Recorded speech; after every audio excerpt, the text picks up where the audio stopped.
Competência 4 e eu vou dar para você alguns conectivos babados para você usar na sua redação.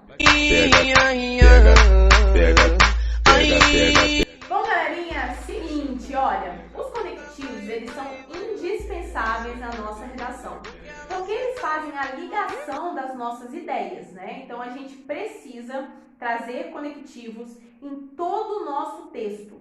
Só que os conectivos, eles têm um objetivo, né? Cada um tem o seu objetivo.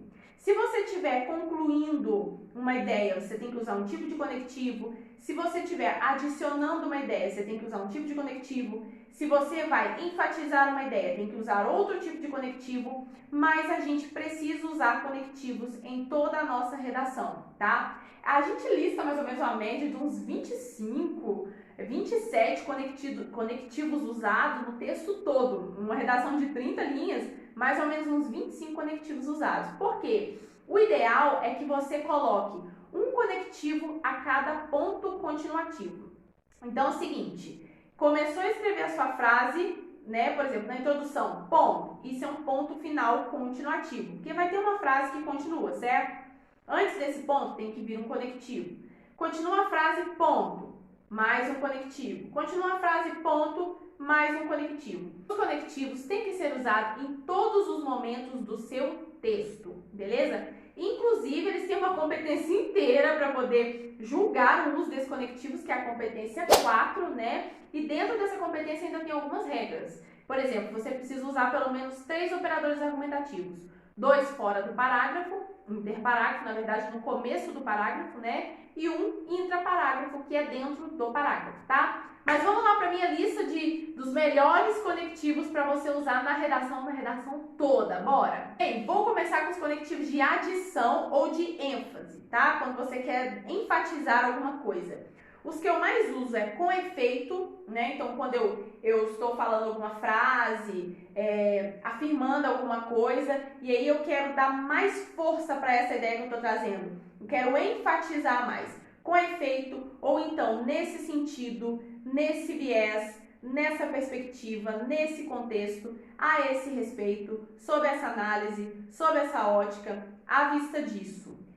São os que eu mais gosto. Normalmente esses a gente usa mais dentro do parágrafo, mas, por exemplo, o nesse sentido, nessa perspectiva, são bons conectivos para você usar interparágrafo, no começo do parágrafo, né? E já garantir aqueles pontinhos na questão dos operadores argumentativos da competência 4. Agora, se a gente for fazer oposição em alguma frase, né? Se a gente for, nós estamos falando sobre alguma coisa, por exemplo, Abraham Lincoln disse que o governo, o objetivo principal da política, né, é servir os cidadãos e não o contrário, não os cidadãos serem servos, né?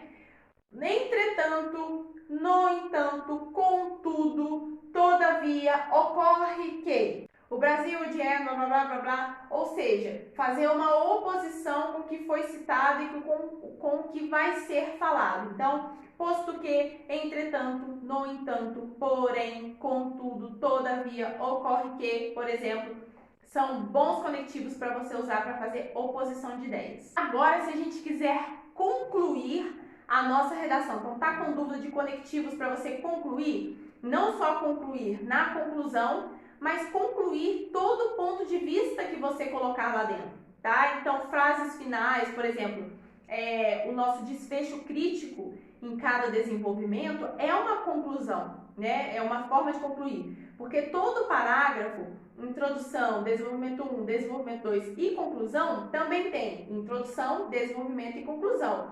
Por exemplo, a introdução, ela tem introdução, desenvolvimento e conclusão. A gente introduz com o repertório, desenvolve com a problematização, fecha com a apresentação da tese.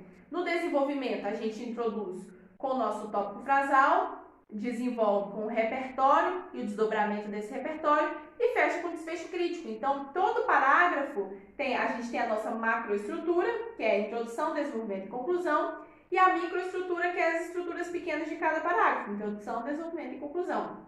Então, a gente conclui o tempo todo na redação. Então, esses conectivos vão ajudar você. Por exemplo, portanto, logo, pois, sempre depois de usar o verbo, tá, o pois, O pois sempre depois de verbo. Assim, dessa forma, desse modo, dessa maneira, nessa lógica, nesse âmbito, feito isso, destarte, que eu gosto muito. São bons conectivos para você concluir suas ideias. E para fechar, conectivos de consequência. Consequência é o tipo de coisa que a gente usa muito dentro da argumentação, né? Sempre que a gente quer fortalecer o nosso posicionamento ou fortalecer a nossa argumentação, a gente sempre gosta de colocar exemplos de consequências, de coisas que estão relacionadas ao tema, que o tema ocasionou, né? Por exemplo, na questão do cinema, uma das consequências é, por exemplo, as pessoas terem um grau de informatividade menor, sabe? Então a gente sempre gosta de usar boas consequências dentro dos desenvolvimentos para poder fortalecer esse posicionamento, né? E alguns conectivos muito bons que você vai poder usar, que vai dar essa ideia de consequência para o corretor, são esses, ó. De modo que, de sorte que, o que, para isso, sendo assim, isso ocorre por, com isso, por conseguinte. Os conectivos, galera, eles são muito importantes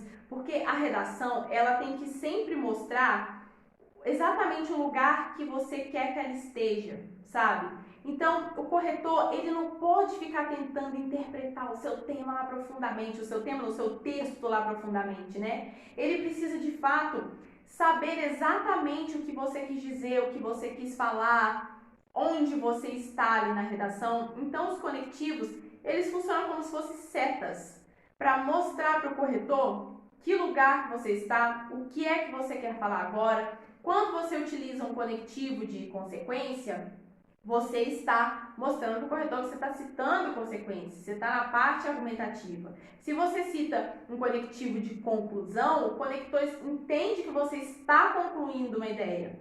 Se você coloca um conectivo de adição, o corretor entende que você está adicionando uma ideia, que você está enfatizando uma ideia.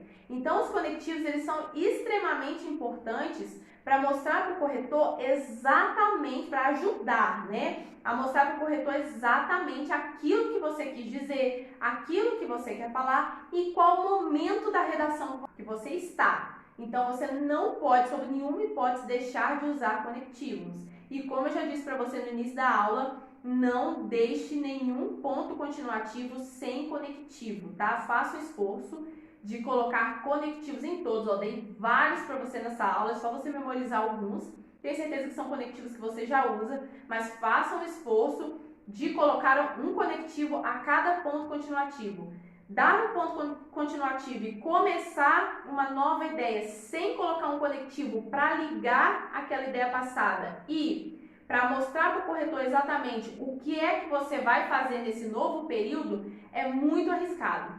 Você pode perder pontos por coesão, você pode perder pontos por períodos justapostos, porque você não conseguiu fazer a ligação, tá? Então, é bastante arriscado. Com os conectivos a cada ponto continuativo, você corre bem menos risco. É isso então, meus amores! Espero que vocês tenham gostado das dicas de hoje, tá? Um pouquinho dessa nossa revisão, desse relembrar dessas ideias da C4. Mas amanhã eu volto com outra coisa pra gente poder revisar aqui, tá? Deixa pra mim aqui nos comentários alguma coisa que você precisa muito revisar, que você tá com muita dúvida, que com certeza eu vou fazer um vídeo para te ajudar, viu? E deixa o like e se inscreva pra você não perder vídeo nenhum, né? E já sabe, quer uma redação perfeita e garantir 900 mais de uma vez por todas, não ter que estudar 2021 de novo pra fazer o Enem? Clica no primeiro link da descrição e faz o download da minha apostila de modelos coringas, que é HIT no Enem desde 2018. Vai garantir 900 mais pra você também, tá bom? Beijos, volta amanhã. Tchau. Vamos de nova, pô!